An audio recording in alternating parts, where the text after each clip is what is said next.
Hi friends, ಎಲ್ರಿಗೂ ನಮಸ್ಕಾರ. Welcome to my channel. ನಾನು ಹೇಮ ಮಾತಾಡ್ತಾ ಇರೋದು. ಫ್ರೆಂಡ್ಸ್, ಎಲ್ಲರೂ ಹೇಗಿದ್ದೀರಾ? ಎಲ್ಲರೂ ಚೆನ್ನಾಗಿದ್ದೀರಾ ಅಂತ ತಿಳ್ಕೊತೀನಿ. ಫ್ರೆಂಡ್ಸ್, ನಾನು ಚೆನ್ನಾಗಿದ್ದೀನಿ. ಫ್ರೆಂಡ್ಸ್, ನೋಡಿ, ನಾನು ಇವತ್ತು ವೇರ್ ಮಾಡಿರೋ ಸೀರೆ ಈ ಥರ ಇದೆ. ಫ್ರೆಂಡ್ಸ್, ಏನೋ ಗೊತ್ತಿಲ್ಲ, ಒಂದು ಸ್ವಲ್ಪ ಟೈಟ್ ಆಗಿದೆ ಬ್ಲೌಸು. ಏನೋ ಸ್ವಲ್ಪ ಬಿಚ್ಚಬೇಕು ಅನಿಸುತ್ತೆ ಸ್ಟಿಚ್ಚು. ನಾಳೆ ಯಾವಾಗಾದರೂ ಬಿಚ್ಚಬೇಕು. ಎಲ್ಲ ಬ್ಲೌಸು ಇದೇ ಥರ ಆಗಿದೆ ಫ್ರೆಂಡ್ಸ್, ಏನಂತ ಗೊತ್ತಿಲ್ಲ. ಫ್ರೆಂಡ್ಸ್, ಯಾರಾದರೂ ಇದೇ ಫಸ್ಟು ನನ್ನ ವೀಡಿಯೋನ ನೋಡ್ತಾ ಇದ್ದರೆ ಪ್ಲೀಸ್ ಒಂದು ಲೈಕ್ ಕೊಟ್ಟು ಸಬ್ಸ್ಕ್ರೈಬ್ ಮಾಡೋದನ್ನ ಮರಿಬೇಡಿ ಫ್ರೆಂಡ್ಸ್. ಇವತ್ತು ಸ್ಯಾಟರ್ಡೇ. ಈ ಸ್ಯಾಟರ್ಡೇ ನಂದು ಏನೆಲ್ಲ ಆಯಿತು, ಏನೇನು ಮಾಡಿದ್ದೀನಿ ಅಂತ ನಾನು ನಿಮಗೆ ಹೇಳೋಕ್ತೀನಿ. ಫ್ರೆಂಡ್ಸ್, ನೋಡಿ, ನನ್ನ ಮಗಳು ತಂದಿದ್ದು ಅಲ್ಲದೆ ಇದು 4ನೇ ಸೆಟ್ಟು. ಈಗ ನಾನು ಈ 4ನೇ ಸೆಟ್ನೇ ಹಾಕ್ಕೊಂಡು ವೀಡಿಯೋ ಮಾಡ್ತಾಯಿದ್ದೀನಿ. ಫ್ರೆಂಡ್ಸ್, ಇದೊಂದು ಮಣಿ ನಾನು ಚಿಕ್ಕದು ತಂದಿದ್ದೆ ಮಂತ್ರಾಲಯಕ್ಕೆ ಹೋದಾಗ. ಇರಲಿ ಅಂತ ಒಂದು ಚಿಕ್ಕದು ತಂದಿದ್ದೆ ಫ್ರೆಂಡ್ಸ್. ನಾನಿವತ್ತು ಬೆಳಗ್ಗೆನೇ ಎದ್ದು ನೆನ್ನೆದೇ ಸ್ವಲ್ಪ ನಾನು ಹೇಳಿದ್ದೆ ನಿಮಗೆ, ದೋಸೆ ಇಟ್ಟು ಉಳಿದಿತ್ತು ಹಂಗೆ ಇಟ್ಟಿದ್ದೆ ಅಂತ. ನಾನೇನು ಫ್ರಿಜ್ಗೆ ಇಟ್ಟಿರಲಿಲ್ಲ ಫ್ರೆಂಡ್ಸ್. ಇವತ್ತು ನನ್ನ ಮಗಳು ಉಪವಾಸ ಇದ್ಲು, ಹಂಗಾಗಿ ನಾನು ಬೆಳಗ್ಗೆನೇ ಎದ್ದು ಟೊಮೊಟೊ ಚಟ್ನಿ ಮಾಡಿ, ನಾನು ಒಂದು ಸ್ಮಾಲ್ ವೀಡಿಯೋ ಹಾಕಿದ್ದೀನಿ ನೋಡಿ, ಅದರಲ್ಲಿ ಎಲ್ಲ ಇದೆ. ಟೊಮೊಟೊ ಚಟ್ನಿನ ಮಾಡಿ ಫ್ರೆಂಡ್ಸ್, ನಾನು ದೋಸೆ ಮಾಡಿ ಹೆಸರು ಕಾಳು ಸೊಪ್ಪನ್ನು ಬೇಯಿಸಿ ಮತ್ತು ಸ್ವಲ್ಪ ಕಡಲೆಕಾಯಿನೂ ಬೇಯಿಸಿದೆ. ಇವತ್ತು ನನಗೆ ಕಡಲೆಕಾಯಿ ತಿನ್ನೋಕ್ಕೆ ಆಗಿಲ್ಲ, ಮತ್ತು ಇಲ್ಲ ಸ್ವಲ್ಪ ಅಕ್ಕಿ ಕಡಲೆಕಾಯಿ ಹಾಕ್ಲಿಕ್ಕೆ ಬರ್ತಾಯಿದೆ ಫ್ರೆಂಡ್ಸ್. ಆಮೇಲೆ ಏನಾಯ್ತು ಗೊತ್ತಾ ಫ್ರೆಂಡ್ಸ್, ಮಧ್ಯಾಹ್ನಕ್ಕೆ ಅನ್ನ ನಾನು ಸ್ವಲ್ಪನೇ ಒಬ್ಬಿಟ್ಟು ಸಾಂಬಾರಿತ್ತು. ಮಾವಿನಕಾಯಿ ಉಳಿದಿದ್ದೆ ಫ್ರೆಂಡ್ಸ್. ನಾನು ಮಾವಿನಕಾಯಿ ಉಪ್ಪಿನಕಾಯಿ ನಿಮಗೆ ತೋರಿಸ್ತೀನಿ. ನಾನು ಎಷ್ಟೋ ಸಲ ಉಪ್ಪಿನಕಾಯಿ ಮಾಡೋದನ್ನ ಆಲ್ರೆಡಿ ನಾನು ವೀಡಿಯೋದಲ್ಲಿ ಹಾಕಿದ್ದೀನಿ, ಹಂಗಾಗಿ ನಾನೇನು ತೋರಿಸ್ತೀರ ಫ್ರೆಂಡ್ಸ್. ಆಮೇಲೆ ಮಧ್ಯಾಹ್ನಕ್ಕೆ ನಾನು ಅದೇ ಊಟ ಮಾಡಿದೆ, ಅನ್ನ ಸಾಂಬಾರು. ಫ್ರೆಂಡ್ಸ್, ನಂದು ಇವತ್ತು 2 ಶಿಫ್ಟ್ ಇತ್ತು, ಕಂಟಿನ್ಯೂ ಡ್ಯೂಟಿ. ನಾಳೆ ಸಂಡೇ, ನನಗೆ ನಾಳೆನೂ ಡ್ಯೂಟಿ ಇದೆ ಫ್ರೆಂಡ್ಸ್. ಆಮೇಲೆ ಫ್ರೆಂಡ್ಸ್, ನಾನೇನೇನು ಮನೇಲಿ ಬಂದು ಊಟ ಮಾಡಲಿಲ್ಲ. ನಾನಿವತ್ತು ಫ್ರೆಂಡ್ಸ್ 8:30 9 o'clockಗೆ ನಂದು, ನಿಮಗೆಲ್ಲ ಗೊತ್ತು, ನಂದು ಅಲ್ಲೂ ಊದ್ಕೊಂಡಿತ್ತು. ಈಗ 1 ವೀಕ್ ಮುಂಚೆ ಒಂದೊಂದು ವೀಡಿಯೋದಲ್ಲಿ ನನ್ನ ಮುಖ ಇಲ್ಲಿ ಊದ್ಕೊಂಡಂಗೆ ಕಾಣಿಸಿದೆ ನೋಡಿ ಫ್ರೆಂಡ್ಸ್. ನಾನು ಡೆಂಟಲ್ ಕ್ಲಿನಿಕ್ಕಿಗೆ ಹೋಗಿದ್ದೆ. ಅವರು ಹೇಳಿದ್ರು ಇದು ಸ್ವಲ್ಪ ಇನ್ಫೆಕ್ಷನ್ ಆಗಿದೆ ಫ್ರೆಂಡ್ಸ್. ಆಲ್ರೆಡಿ ನಾನು ಅವತ್ತು ಎಕ್ಸ್ರೇ ತೆಗ್ಸಿದ್ದೆ. ನಿಮಗೆ ಗೊತ್ತು, ಎಕ್ಸ್ರೇ ಮಾಡ್ಸೋಕೆ ಹೋದಾಗ ನಾನು ಪಾನಿಪುರಿ ತಿನ್ನೋಕೆ ಹೋಗಿದ್ದು, ಅದೆಲ್ಲ ವೀಡಿಯೋದಲ್ಲಿ ಆಲ್ರೆಡಿ ಹೇಳಿದೆ. ಅದಕ್ಕೆ ಅವ್ರು ಹೇಳಿದ್ರು ಫ್ರೆಂಡ್ಸ್, ಇದು ಸ್ವಲ್ಪ ಇನ್ಫೆಕ್ಷನ್ ಆಗಿದ್ದು. 5 days ಆಲ್ರೆಡಿ ನಾನು ಮಾತ್ರೆ ತೊಗೊಂಡಿದ್ದೆ. ನಮ್ಮ ಡಾಕ್ಟ್ರು ಬಂದು ಡೆಲ್ಲಿಗೆ ಹೋಗಿದ್ರು. ಅವ್ರು ಬಂದಿದ್ದು ನೆನ್ನೆನೇ ಫ್ರೆಂಡ್ಸ್. ನನಗೆ ಅಲ್ಲದೆಲ್ಲ ನೋಡ್ತಾರಲ್ಲ ಆ ಡಾಕ್ಟ್ರು. ಇವತ್ತು ಹೋಗಿದೆ ಫ್ರೆಂಡ್ಸ್. ನನಗೆ ಭಯ ಆಗಿತ್ತು, ಈ ಮೂಗತ್ರ ಎಲ್ಲ ನೋವೆಲ್ಲ ಕಲ್ತಾರ ಐತಲ್ಲ, ಅದಕ್ಕೆ ಡಾಕ್ಟ್ರು ಇವಾಗ ಚೆಕ್ ಮಾಡಿ ಹೇಳಿದ್ರು, ಏನು ಟೆನ್ಷನ್ ಮಾಡ್ಕೊಬಿಡಿ, ಇದು ಎಲ್ಲ ಸಮ್ಟೈಮ್ಸ್ ಆ ಥರ ಆಗ್ತಾಯಿರುತ್ತೆ. ಈ ಹಲ್ಲಲ್ಲಿ ಇನ್ಫೆಕ್ಷನ್ ಆಗಿದೆ ಫ್ರೆಂಡ್ಸ್. ಅವ್ರು ಏನು ಮಾಡ್ತಾರಂತೆ, ನಾನು ಹಲ್ಲನ್ನ ತೆಗೆದ್ಬಿಟ್ಟು ಏನಾದರೂ ಇನ್ಫೆಕ್ಷನ್ನು ರೂಟ್ ಕೆನಾಲ್ ಮಾಡ್ತಾರೇನೋ ಅಂದ್ಕೊಂಡಿದ್ದೆ. ಇಲ್ವಂತೆ ಅದ್ರ ಒಳಗಡೆನೇ ಏನೋ ಒಳಗಡೆಗೆ ಸೂಜಿಲಿ ಚುಚ್ಚಿಬಿಟ್ಟು ಅದು ಯಾವುದೋ ಒಂದು ನರ ಇರುತ್ತಂತೆ ಇನ್ಫೆಕ್ಷನ್ದು, ಅದನ್ನು ತೆಗೆದುಬಿಟ್ಟು ಡೂಪ್ಲಿಕೇಟ್ ನರ ಆಗ್ತಿರಂತೆ ನೋಡಿ ಫ್ರೆಂಡ್ಸ್. ಏನೆಲ್ಲ ಕಂಡುಹಿಡಿದಿದ್ದಾರೆ ನಮಗಂತೂ ಗೊತ್ತಿಲ್ಲ. ಅವರೇ ಹೇಳಿದ್ದು ನಮ್ಮ ಡಾಕ್ಟ್ರ್ ಈ ಥರ. ಅಕಸ್ಮಾತ್ ನೆಕ್ಸ್ಟ್ ಈ ಥರ ಊದ್ಕೊಂಡ್ರೆ ಮತ್ತೆ ಬನ್ನಿ. ಈಗ ಟ್ಯಾಬ್ಲೆಟ್ನ ಇವತ್ತಿಗೆ ಸ್ಟಾಪ್ ಮಾಡಿದ್ದಿದ್ದಾರೆ ಫ್ರೆಂಡ್ಸ್. ಇವತ್ತಿಗೆ ನಾನು ಟ್ಯಾಬ್ಲೆಟ್ನ ಸ್ಟಾಪ್ ಮಾಡಿದೆ. ಆಮೇಲೆ ಫ್ರೆಂಡ್ಸ್, ನಾನೇನು ಮಾಡಿದೆ, ಆಮೇಲೆ ಅಲ್ಲೇ ಒಂದು 9-9:30 ಆಯಿತು. ಆಮೇಲೆ ಟ್ಯಾಬ್ಲೆಟ್ ಬೇಡ ಅಂದರು, ಉಪ್ಪಿನ ನೀರನ್ನ ಸ್ವಲ್ಪ ಗಾಗಲ್ಸ್ ಮಾಡಿ ಸಾಕು ಅಂತ ಹೇಳಿದ್ದಾರೆ ಫ್ರೆಂಡ್ಸ್. ಹಂಗಾಗಿ ಫ್ರೆಂಡ್ಸ್, ನನಗೆ ಇದೊಂದು ಅಲ್ಲಿಂದೊಂದು ಏನಪ್ಪ ಏನು ಮಾಡೋದು, ಈ ಥರ ಇದಾಗೈತಲ್ಲ, ಹಿಂಗೆ ಊತ ಬಂದೈತಲ್ಲ, ಹಿಂಗೆಲ್ಲ ಇಷ್ಟಪ್ಪ. ಆದರೆ ಊದ್ಕೊಂಡಿದ್ರೆ ನಾನು ಕೆಲಸ ಮಾಡ್ತಾಯಿದ್ದೆ ಫ್ರೆಂಡ್ಸ್, ಏನು ರಜಾ ಹಾಕಲಿಲ್ಲ. ಹಂಗಾಗಿ ಆ ಥರ ಆಯಿತು. ಅಲ್ಲದೊಂದು ಕ್ಲಿಯರ್ ಆಯಿತು ಫ್ರೆಂಡ್ಸ್. ಈಗ ನಾನು ಮನೆಗೆ ಬಂದ ಮೇಲೆ ನಾನೇನು ಕೆಲಸ ಮಾಡಿಲ್ಲ. ಆಲ್ರೆಡಿ ನನ್ನ ಮಗಳು ಪಾತ್ರೆ ತೊಳೆಯೋದು ಏನೇನು ಕೆಲಸ ಇತ್ತು ಎಲ್ಲ ಅವಳೇ ಮಾಡಿದ್ಲು. ನಾನಿನ್ನು ಬೆಳಗ್ಗೆ ಹೋಗೋಕ್ಕೆ ಬಟ್ಟೆ ಒಂದು ಐರನ್ ಮಾಡಬೇಕಿತ್ತು, ಇನ್ನೊಂದು ಐರನ್ ಮಾಡಬೇಕಷ್ಟೇ ಫ್ರೆಂಡ್ಸ್. ಅದೊಂದು ಕೆಲಸ ಪೆಂಡಿಂಗ್ ಇದೆ, ನಾನು ಇನ್ನೇನು ಮಾಡಲಿಲ್ಲ. ಇನ್ನು ಬಟ್ಟೆ ಒಂದು ಸ್ವಲ್ಪನೇ ಇದೆ, ಅದನ್ನು ಬೇಕಾದ್ರೆ ಬೆಳಗ್ಗೆ ಬೇಗ ಎದ್ದು ವಾಶ್ ಮಾಡ್ತೀನಿ ನಾನು. ಯಾಕಂದರೆ 8 ಗಂಟೆ ಡ್ಯೂಟಿಗೆ ಹೋಗೋದಲ್ವ, ಅದು ಏನು ನನಗೆ ತೊಂದರೆ ಇಲ್ಲ. ಹಾಗಾಗಿ ಫ್ರೆಂಡ್ಸ್, ನನ್ನ ಇವತ್ತಿನ ರೋಟೀನಲ್ಲಿ ಇದೊಂದೇ ಚೇಂಜಸ್ಸು. ಯಾವುದು ಅಂದರೆ, ನಂದು ಅಲ್ಲಿ ಹಾಸ್ಪಿಟ್ಲಿಗೆ ಹೋಗಿದ್ದೊಂದು ಚೇಂಜಸ್ ಆಯಿತು ಫ್ರೆಂಡ್ಸ್. ನಂದು ಇನ್ನೂ ವಾಚ್ ಅವರ್ಸು ಆಗಿಲ್ಲ, 2,000 ಆಗಿದೆ.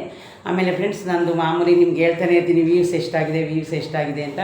ಒಟ್ಟಿನಲ್ಲಿ ಫ್ರೆಂಡ್ಸ್, ನನಗೆ ಒಂದು ದಿನಕ್ಕೆ ಒಂದು 7,000 ತನಕ ವ್ಯೂಸ್ ಬರ್ತಾಯಿದೆ ಫ್ರೆಂಡ್ಸ್ ರೀಲ್ಸಲ್ಲಿ. ವೀಡಿಯೋ ಜನ ಕಮ್ಮಿನೋ, ನಿಮಗೆ ಗೊತ್ತಲ್ಲ ಫ್ರೆಂಡ್ಸ್. ನಾವು 10 ನಿಮಿಷದ ವೀಡಿಯೋ ಹಾಕಿದ್ರು ಸ್ವಲ್ಪ ಜನ ನೋಡಲ್ಲ, 8 ನಿಮಿಷದ ಮೇಲೆ ಹಾಕಬೇಕು ಅಂತಾರೆ. ಅದರಲ್ಲೂ ಏನೇನಾದರೂ ಕಂಟೆಂಟ್ ಇರಬೇಕು ಅಂದರೆ ಫ್ರೆಂಡ್ಸ್, ನಾವು ಇವಾಗ ಕೆಲಸ ಮಾಡೋರು ಡೈಲಿ ನಮ್ಮ ಜೀವನದಲ್ಲಿ ಏನಾಗುತ್ತೆ, ನಮ್ಮ ಲೈಫಲ್ಲಿ ಏನಾಗುತ್ತೆ ಅಂತ ತಾನೇ ಹೇಳೋಕ್ಕಾಗೋದು ಫ್ರೆಂಡ್ಸ್. ಇವತ್ತು ನನಗೆ ರೋಡಲ್ಲೇನು ಅಷ್ಟು ಟ್ರಾಫಿಕ್ ಇರಲಿಲ್ಲ. ಒಂದು 2 ಕಿಲೋಮೀಟ್ರಷ್ಟು ಟ್ರಾಫಿಕ್ ಇತ್ತು. ಆಮೇಲೆ ಇನ್ನೇನು ನನಗೆ ಟ್ರಾಫಿಕ್ ಆಗಲಿಲ್ಲ. ಇನ್ನು ನನ್ನ ವರ್ಕ್ ಬಿಡಿ ಫ್ರೆಂಡ್ಸ್, ಮಾಮೂಲಿ ಇದ್ದೇ ಇರ್ತಲ್ಲ, ನಿಮಗೆ ಗೊತ್ತಲ್ಲ. ವರ್ಕಲ್ಲಿ ನಾವು ಒಂದೊಂದು ದಿವಸ ಬ್ಯುಸಿ ಇರ್ತೀವಿ, ಒಂದೊಂದು ದಿನ ಏನೂ ಇರೋ, ಇದೆಲ್ಲ ನಡೆಯುತ್ತೆ. ವರ್ಕಲ್ಲಿ ನಾವು ಕೆಲಸಕ್ಕೆ ಹೋಗೋದ್ಮೇಲೆ ಫ್ರೆಂಡ್ಸ್ ಎಲ್ಲದಕ್ಕೂ ರೆಡಿ ಇರಬೇಕು. ಒಂದಿನ ಜಾಸ್ತಿ ಕೆಲಸ ಇದ್ರೂ ಮಾಡಬೇಕು, ಒಂದಿನ ಕಮ್ಮಿ ಇದ್ದರೂ ಕೆಲಸ ಮಾಡಬೇಕು. ಇನ್ನು ಬೆಳಗ್ಗೆ ಮಾರ್ನಿಂಗಿಂದ ನನ್ನ ರೋಟೀನು ಫ್ರೆಂಡ್ಸ್, ಮನೆಯಲ್ಲಿ ಬೆಳಗ್ಗೆ ನಾನು 6 ಗಂಟೆಗೆ ಎದ್ದು ಅಡುಗೆ ಮಾಡೋದು, ನಾಷ್ಟ ಮಾಡೋದು, ಇದೇ ನಮ್ಮ ಲೈಫ್ ಆಗಿದೆ ಫ್ರೆಂಡ್ಸ್. ಹಂಗಾಗಿ ನಾನು ಇನ್ನೂ ರಜೆ ತೊಗೊಂಡಿಲ್ಲ ಫ್ರೆಂಡ್ಸ್. ನಾನು ಒಂದು ದಿವಸ ಹಾಸನ್ಗೆ ಹೋಗ್ಬೇಕಾಗೈತೆ. ಅಲ್ಲಿ ನಮ್ಮದು ದೇವರಿದೆ ಒಂದು ಬುರ್ದಮ್ಮ ಅಂತ, ಅದು ಆಲ್ರೆಡಿ ನಿಮಗೆಲ್ಲ ಗೊತ್ತಿರುತ್ತೆ. ಹೋಗ್ಬೇಕು ಫ್ರೆಂಡ್ಸ್. ನನಗೆ ಈ ವಾರದಲ್ಲಿ ರಜೆ ಸಿಗುತ್ತೋ ಇಲ್ವೋ ಗೊತ್ತಿಲ್ಲ. ಅದಾದರೆ ನಾನು ಒಂದು ಸಲ ಹೋಗ್ತೀನಿ ಫ್ರೆಂಡ್ಸ್. ಅಲ್ಲಿ ಹೋದಾಗ ನನಗೆ ಆ ಸಲ ಫಸ್ಟು ನಾನು ಒಂದು ಸಲ ಹೋದಾಗ 7:30 ಸಾಯಂಕಾಲ ಹೋಗಿದ್ದೆ ಫ್ರೆಂಡ್ಸ್. ಸಾಯಂಕಾಲ ಹೋದ್ರೆ ಏನಾಗುತ್ತೆ, ನಮ್ಗೆ ಆ ಕಡೆಯಿಂದ ಏನೂ ಸಿಗಲ್ಲ. ಆಮೇಲೆ ಯಾರೋ ಒಬ್ಬರು ಪುಣ್ಯಾತಂಬರು ಫ್ರೆಂಡ್ಸ್ ನನ್ನ ಮಗಳನ್ನ ಗಾಡೀಲಿ ಕರ್ಕೊಂಡು ಬಂದು ಹಾಸನಕ್ಕೆ ಬಿಟ್ರು ಫ್ರೆಂಡ್ಸ್. ಹಾಸನದಿಂದ ಏನು ನಿಮಗೆ ಗೊತ್ತು ಬೆಂಗಳೂರಿಗೆ ಎಷ್ಟೊಂದು ಬಸ್ ಇದೆ ಅಂತ.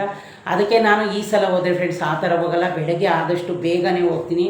ಯಾಕೆಂದರೆ ಫ್ರೆಂಡ್ಸ್ ನಮಗೆ ಬಸ್ಸದು ಅನುಕೂಲ ಇಲ್ಲದೆ ಇರೋ ಜಾಗದಲ್ಲಿ ನಾವು ಲೇಟ್ ಮಾಡ್ಕೊಂಡು ಹೋಗಬಾರ್ದು. ಅಲ್ಲಿ ಏನು ಟೈಮ್ ಐತೆ ಅದರಲ್ಲೇ ನಾವು ಹೋಗಬೇಕು ಫ್ರೆಂಡ್ಸ್. ಹಂಗಾಗಿ ಈ ಸಲ ಹಂಗೆ ಅಂದ್ಕೊಂಡಿದ್ದೀನಿ. ಆದರೆ ನಾನು ಈ ಸಲ ಅಂತೂ ಫ್ರೆಂಡ್ಸ್ ಬೆಳಗ್ಗೆ ಬೇಗನೆ ಹೋಗ್ತೀನಿ. ಆಮೇಲೆ ಫ್ರೆಂಡ್ಸ್ ಅಲ್ಲಿ ಹೋದಾಗ ನನಗೆ ಅಲ್ಲೇ ನಮ್ಮದು ಒಂದು ನಮ್ಮ ಹಾಸನ್ಗೆ ಫುಲ್ ಫೇಮಸ್ಸು SRS ಅಂಗಡಿ ಅಂತ. ನಂದು ಬಳೆ ಏನಾಗಿದೆ ಫ್ರೆಂಡ್ಸ್ ಎಲ್ಲ ಅದಕ್ಕೆ ಮುತ್ತು ಅದು ಪ್ಲೇನೇ ಮಾಡಿಸಿರೋದು, ಅದೆಲ್ಲ ಬಿದ್ದು ಹೋಗೈತೆ. ಅದನ್ನು ಸ್ವಲ್ಪ ರೆಡಿ ಮಾಡಿಸ್ಕೊಂಡು ಬರೋಕ್ಕೆ ಹೋಗಬೇಕು. ಹಂಗಾಗಿ ಫ್ರೆಂಡ್ಸ್ ಈ ಸಲ ಪುರದಮ್ಮಂಗೆ ಹೋದರೆ ನಾನು ಫುಲ್ ಬೆಳಗ್ಗೆನೇ ಹೋಗ್ತೀನಿ. ಅಲ್ಲಿ ಫುಲ್ ಡೀಟೇಲ್ ವೀಡಿಯೋ ಮಾಡತ್ತೀನಿ ಫ್ರೆಂಡ್ಸ್. ಅಲ್ಲಿ ಏನು ಶಕ್ತಿ ಇದೆ ಆ ತಾಯಿದು ಫ್ರೆಂಡ್ಸ್. ನಾನು ಒಂದು ವರ್ಷಕ್ಕೊಂದು ಸಲ ಹೋಗ್ತಾಯಿದ್ದೆ. ಈಗ 3-4 ಇಯರ್ಸಿಂದ ಹೋಗೇ ಇರಲಿಲ್ಲ. ಹಂಗಾಗಿ ಫ್ರೆಂಡ್ಸ್ ಈಗ ನನ್ನ ಮನಸ್ಸಲ್ಲಿ ಅನಿಸ್ತಾ ಇದೆ ವರ್ಷಕ್ಕೊಂದು ಸಲ ಹೋಗಲೇಬೇಕು, ಯಾವ ದೇವ್ರಿಗೆ ಆಗಲಿ ಅಂತ ಫ್ರೆಂಡ್ಸ್. ದೇವ್ರು ಇಲ್ಲದೆ ನಾವಿಲ್ಲ ಅಲ್ವಾ, ನಮ್ಮಿಂದ ದೇವರೆಲ್ಲ, ದೇವರಿಂದ ನಾವು. ನಮಗೆ ದೇವರು ಬೇಕು, ನಮಗೆ ಕೆಲಸನೂ ಬೇಕು, ಎಲ್ಲನೂ ಬೇಕು ಫ್ರೆಂಡ್ಸ್. ನಾವು ಕೆಲಸ ಅಂದರೆ ಬರೀ ಅದನ್ನೇ ಮಾಡೋಂಗಿಲ್ಲ, ದೇವರು ಅಂದರೆ ದೇವರು ಮಾಡೋಂಗಿಲ್ಲ. ನಮಗೆ ದೇವರು 50% ಇದ್ದರೆ ನಮಗೆ ಕೆಲಸ 50-70% ಇರಲೇಬೇಕು. ನಾವು ಕಷ್ಟಪಟ್ಟರೆ ಅದಕ್ಕೆ ಪ್ರತಿಫಲನ ದೇವರು ಯಾವಾಗಿದ್ದರೂ ಕೊಟ್ಟೇ ಕೊಡ್ತಾನೆ ಫ್ರೆಂಡ್ಸ್. ಅದರಲ್ಲಂತೂ ನನ್ನ ಲೈಫಲ್ಲಿ ಯಾವತ್ತೂ ಅದು ನನಗೆ ಮೋಸ ಆಗೇ ಇಲ್ಲ ಫ್ರೆಂಡ್ಸ್. ನಾನು ಎಷ್ಟು ಕಷ್ಟಪಟ್ಟಿದ್ದೀನೋ ಅಷ್ಟು ಪ್ರತಿಫಲನ ದೇವರು ನನಗೆ 100% ಕೊಟ್ಟಿದ್ದಾನೆ. ಅಷ್ಟೇ ನಾನು ಚೆನ್ನಾಗಿದ್ದೀನಿ. ಯಾಕೆ ಅಂದರೆ ಅಷ್ಟೇ ಕಷ್ಟಪಡ್ತೀನಿ ಫ್ರೆಂಡ್ಸ್. ನನ್ನ ಲೈಫಲ್ಲಿ ನಾನು ಎಷ್ಟು ಕಷ್ಟಪಡ್ತೀನೋ ದೇವರು ಅಷ್ಟು ಪ್ರತಿಫಲ ಕೊಟ್ಟಿದ್ದಾನೆ. ಯಾವತ್ತಿದ್ರೂ ನಾವು ಕಷ್ಟ ಅಂತ ಅದನ್ನು ನಾವು ಒಂದು ಲೇಸಿಯಾಗಿ ತಗೋಬಾರ್ದು ಫ್ರೆಂಡ್ಸ್. ಕಷ್ಟ ಸುಖ ನಮ್ಮ ಜೀವನದಲ್ಲಿ ಇರಬೇಕು, ಆವಾಗಲೇ ನಾವು ಚೆನ್ನಾಗಿರೋಕ್ಕಾಗೋದು. ಹಂಗಾಗಿ ಫ್ರೆಂಡ್ಸ್ ನಂದಿವತ್ತು ಸ್ಯಾಟರ್ಡೇ ಇಷ್ಟ ಆಗಿತ್ತು. ಇನ್ನು ಫ್ರೆಂಡ್ಸ್ ನಾನು ಹೊರಗಡೆ ಏನೂ ತಗೊಂಡು ಬರೋಕ್ಕೆ ಹೋಗಲಿಲ್ಲ. ನನಗೆ ಟೈಮೇ ಇಲ್ಲ ಫ್ರೆಂಡ್ಸ್. ಏನು ಹೋಗೋಕ್ಕಾಗಲಿ ಒಂದು ಬರೋಕ್ಕಾಗಲಿ. ಕೆಲಸದಿಂದ ಬಂದೆ, ಅಲ್ಲಿ ಡೆಂಟಲ್ ಕ್ಲಿನಿಕ್ಕಿಗೆ ಹೋದೆ, ಮನೆಗೆ ಬಂದೆ, ನನ್ನ ಕೆಲಸ ಮುಗೀತು. ಇಷ್ಟೇ ಮಾಡೋಕ್ಕಾಗೋದು ನಂದು. ಏನಾದರೂ ಈ ಥರ ಕಂಟಿನ್ಯೂ ಡ್ಯೂಟಿ ಇದ್ದರೆ. ಫಸ್ಟ್ ಶಿಫ್ಟ್ ಇದ್ದರೆ ಏನು ಮಾಡ್ತೀನಿ, ಬಂದು ಒಂದು 2 ಅವರ್ 3 ಅವರ್ ಮಲ್ಕೊತೀನಿ, ಮತ್ತು ವೀಡಿಯೋ ಮಾಡ್ತೀನಿ. ಇನ್ನು ಮಾಮೂಲಿ 8-9 ಗಂಟೆ 10 ಗಂಟೆ ಹೊತ್ತಿಗೆ ಅಡುಗೆ ತಿಂಡಿ ಎಲ್ಲ ಮಾಡಿ ಮಲ್ಕೊಬಿಡ್ತೀನಿ. ಹಾಗಾಗಿ ಫ್ರೆಂಡ್ಸ್ ಹೊತ್ತಲ್ಲಿ ನಾನು ನಿದ್ದೆನ ಯಾವುದೇ ಕಾರಣಕ್ಕೂ 7 ಅವರು 8 ಅವರು 6 ಅವರು ಫ್ರೆಂಡ್ಸ್. ನಿಮ್ಗೆ ಇನ್ನೊಂದು ವಿಷಯ ಗೊತ್ತಾ, ಲೇಡೀಸು 9 ಅವರ್ ಮಲ್ಕೊಂಡ್ರು ತೊಂದರೆ ಇಲ್ವಂತೆ. ಅಲ್ಲ, ನಿದ್ದೆ ವಿಷಯದಲ್ಲಿ ನಾನು ಹೇಳ್ತಾ ಇರೋದು ಫ್ರೆಂಡ್ಸ್. ನಾವೆಲ್ಲ 9 ಅವರ್ ಮಲ್ಕೊಳ್ಳಲ್ಲ, ಕೆಲಸಕ್ಕೆ ಎದ್ದೇಳಲೇಬೇಕು. ಒಂದು 6 ಅವರ್ 7 ಅವರ್ ಅಂತೂ ನಾವು ಮಲ್ಕೋತೀವಿ ಫ್ರೆಂಡ್ಸ್. ಇದು ನಂದು ಸಿಂಪಲ್ ಸ್ಯಾರಿ ತೊಗೊಂಡಿದ್ದೆ. ಆದ್ರೂ ನಾನು ಯಾಕೋ ನೋಡಿ ಫ್ರೆಂಡ್ಸ್, ಬ್ಲೌಸು ಒಂದು ಸ್ವಲ್ಪ ನನಗೆ ಹೊಲಿವಾಗಲೇ ಕರೆಕ್ಟಾಗಿತ್ತು. ಈಗ ಏನಕ್ಕೋ ಒಂದು ಅರ್ಕೆ, ಯಾಕಂದರೆ ವಾಶ್ ಮಾಡ್ತೀವಲ್ಲ ಫ್ರೆಂಡ್ಸ್, ಅದಕ್ಕೆ ಈ ಥರ ಆಗಿರ್ಬೋದು. ಹಂಗಾಗಿ ಫ್ರೆಂಡ್ಸ್ ಇನ್ನು ನಾನು ಫಿಶ್ಗೆಲ್ಲ ಬೆಳಗ್ಗೆನೇ ಫುಡ್ ಹಾಕ್ತೀನಿ. ಇನ್ನು ಮೇಲೆ ಗಿಡಗಳಿಗೆ ಫ್ರೆಂಡ್ಸ್ ನನ್ನ ಮಗಳು ಹೇಳಿದ್ಲು ಮಳೆ ಬರ್ತಾಯಿದ್ದಲ್ಲ ಹಾಕೋದು ಬೇಡ ಅಂತ. ನಾನಿನ್ನು ಅಲ್ಲಿ ಹೋಗಿಲ್ಲ ಫ್ರೆಂಡ್ಸ್. ಏನಾದರೂ ಬೆಳಗ್ಗೆ ಟೈಮ್ ಇದ್ದರೆ ಮೇಲೆ ನೀರು ತಗೊಂಡೋಗಿ ಹಾಕಿ ನೋಡ್ತೀನಿ. ಇನ್ನು ಬಟ್ಟೆ ಅಂತೂ ಫ್ರೆಂಡ್ಸ್ ಇವಾಗ ಇನ್ನೇನು ಲೇಟ್ ಆಯಿತು, ನಾನು ಇವಾಗ ವಾಶ್ ಮಾಡಲ್ಲ. ಬೆಳಗ್ಗೆ ಗೆದ್ದು ಬೇಗ ನೆನೆಸ್ಬಿಟ್ಟು ಫ್ರೆಂಡ್ಸ್ ಒಂದು 10 ನಿಮಿಷಕ್ಕೆ ಸ್ವಲ್ಪನೇ ಬಟ್ಟೆ ಇದೆ, ಅದನ್ನು ವಾಶ್ ಮಾಡ್ತೀನಿ. ಇವತ್ತು ಸಾಟರ್ಡೆ, ನಾಳೆ ಸಂಡೇ ಫ್ರೆಂಡ್ಸ್. ಸಂಡೇನೂ ಡ್ಯೂಟಿ ಇದೆ, ನನಗೆ ಹೋಗಲೇಬೇಕು. ಏನೂ ಮಾಡೋಂಗಿಲ್ಲ. ನಮ್ಮ ಪರಿಸ್ಥಿತಿ ಹೆಂಗಿರುತ್ತೋ ಹಾಗೆ ಮುಂದಕ್ಕೆ ಹೋಗ್ತಾ ಇರಬೇಕು ನಾವು ಫ್ರೆಂಡ್ಸ್. ಪ್ಲೀಸ್ ಇದೇ ಫಸ್ಟ್ ಯಾರಾದರೂ ನನ್ನ ವೀಡಿಯೋನ ನೋಡ್ತಾ ಇದ್ದರೆ ಪ್ಲೀಸ್ ನಿಮ್ಮ ಫ್ರೆಂಡ್ಗೆ ಶೇರ್ ಮಾಡಿ, ಮತ್ತು ನನಗೆ ಲೈಕ್ ಕೊಡೋದನ್ನ ಮರಿಬೇಡಿ ಫ್ರೆಂಡ್ಸ್. ನನ್ನ ಎಷ್ಟೋ ಜನ ನನ್ನ ವೀಡಿಯೋ ನೋಡೋರು ಎಲ್ಲರೂ ಲೈಕ್ ಮಾಡ್ತಾಯಿದ್ದಾರೆ, ಸಬ್ಸ್ಕ್ರೈಬ್ ಮಾಡ್ತಾಯಿದ್ದೀರಾ ಫ್ರೆಂಡ್ಸ್. ಆಲ್ರೆಡಿ ನಂದು ಸಬ್ಸ್ಕ್ರೈಬರು 1320ಕ್ಕೆ ಹೋಗಿದೆ. ಇನ್ನೇನು ನೋಡೋಣ ಫ್ರೆಂಡ್ಸ್. ವಾಚ್ ಅವರ್ಸ್ ಇನ್ನು 3 ತಿಂಗಳು ತನಕ ನಾನು ಒಂದು ದಿನವೂ ಮಿಸ್ ಆಗ್ದಂಗೆ ವೀಡಿಯೋ ಮಾಡಬೇಕು ಅಂದ್ಕೊಂಡಿದ್ದೀನಿ. ಯಾಕೆಂದರೆ ನನಗೆ ಇನ್ನೂ ವಾಚ್ ಅವರ್ಸ್ ಆಗಿಲ್ಲ ಫ್ರೆಂಡ್ಸ್. ವಾಚ್ ಅವರ್ಸ್ ಆಗಬೇಕು. ದಯವಿಟ್ಟು ನೀವೆಲ್ಲರೂ ನನ್ನ ವೀಡಿಯೋನ ನೋಡಿ ನಂದು ವಾಚ್ ಅವರ್ಸ್ ಆಗಲಿ. ಇನ್ನು ವ್ಯೂಸ್ ಅಂತೂ ಫ್ರೆಂಡ್ಸ್ ಬರ್ತಾನೆ ಇದೆ. ನನಗೆ ನನ್ನ ಫ್ರೆಂಡ್ಸ್ ಒಬ್ಬರು ಹೇಳಿದ್ದಾರೆ, ನನ್ನ ಯೂಟ್ಯೂಬ್ ಫ್ರೆಂಡ್ಸೇ, ಇದು ವ್ಯೂಸು ನಿಮ್ಮದೆಲ್ಲ ಮತ್ತೆ ಬಂದಾಗ ವೇಸ್ಟ್ ಆಗುತ್ತೆ, ಮಾನಿಟೈಸನ್ ಬೇಗ ಮಾಡ್ಕೊಳ್ಳಿ, ಮತ್ತು ವಾಚ್ ಅವರ್ ಬೇಗ ಮಾಡ್ಕೊಳ್ಳಿ, ಇಲ್ಲಾಂದರೆ ವ್ಯೂಸು ಮತ್ತೆ ಹೋಗಬೇಕು, ಹೊಸ್ದಾಗಿ ಮಾಡಬೇಕು ಅಂತ. ನಮಗೀಗ ಸಬ್ಸ್ಕ್ರೈಬರ್ ಆದ ರೂಲ್ಸ್ ಏನಿದೆ ಅದು ಆಗಲೇಬೇಕಲ್ಲ ಫ್ರೆಂಡ್ಸ್, ಏನು ಮಾಡೋಂಗಿರಲ್ಲ. ಹಾಗಾಗಿ ಫ್ರೆಂಡ್ಸ್ ಓಕೆ ಫ್ರೆಂಡ್ಸ್, ಇದೇ ಯಾರಾದರೂ ಫಸ್ಟು ನನ್ನ ವೀಡಿಯೋನ ನೋಡ್ತಾಯಿದ್ರೆ ಪ್ಲೀಸ್ ಒಂದು ಲೈಕ್ ಕೊಟ್ಟು ಸಬ್ಸ್ಕ್ರೈಬ್ ಮಾಡೋದನ್ನ ಮರಿಬೇಡಿ ಫ್ರೆಂಡ್ಸ್. ನಾನು ಇನ್ನೂ ಎಲ್ಲ ಥರ ವೀಡಿಯೋನ ಮಾಡಬೇಕು ಅಂದ್ಕೊಂಡಿದ್ದೀನಿ, ನನಗೆ ಟೈಮ್ ಇಲ್ಲ ಫ್ರೆಂಡ್ಸ್. ಅಲ್ಲಿ ತನಕ ಫ್ರೆಂಡ್ಸ್ ನನಗೆ ಯಾವ್ಯಾವ ಥರ ವೀಡಿಯೋ ಮಾಡೋಕ್ಕಾಗುತ್ತೆ ಅದನ್ನೇ ಮಾಡ್ತಾಯಿರ್ತೀನಿ. ಓಕೆ ಫ್ರೆಂಡ್ಸ್, ಬಾಯ್.